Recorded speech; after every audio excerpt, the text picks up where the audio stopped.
একটি সিদ্ধান্ত যা ৭ বছর পরও থামাতে পারেনি বিতর্ক।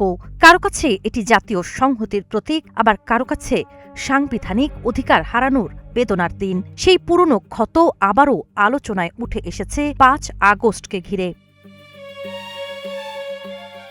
২০১৯ সালের ৫ আগস্ট ভারত সরকার সংবিধানের ৩৭০ ধারা বাতিল করে জম্মু ও কাশ্মীরের বিশেষ স্বায়ত্ত শাসনের অবসান ঘটায়। একই সঙ্গে রাজ্যের মর্যাদা বাতিল করে অঞ্চলটিকে দুটি কেন্দ্রশাসিত অঞ্চলে ভাগ করা হয়। বিজেপি দিনটিকে কাশ্মীরের মূলধারায় একীভূত হওয়ার দিন হিসেবে পালন করলেও ন্যাশনাল কনফারেন্স ও পিপলস ডেমোক্রেটিক পার্টি পিডিপি এটিকে কালো দিবস হিসেবে পালন করছে। ধারা পুনর্বহালের দাবিতে শ্রীনগরে মেহবুবা মুফতির নেতৃত্বে মোমবাতি মিছিল অনুষ্ঠিত হয়। পিডিপির অভিযোগ, বিক্ষোভের সময় তার মেয়ে ইলতিজা মুফতিকে আটক করা হয়েছে।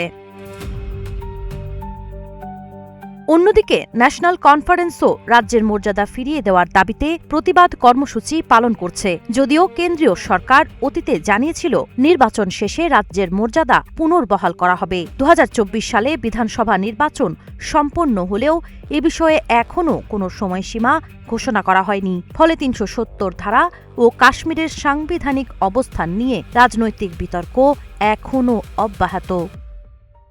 সাবা খান, নাগরিক প্রতিদিন।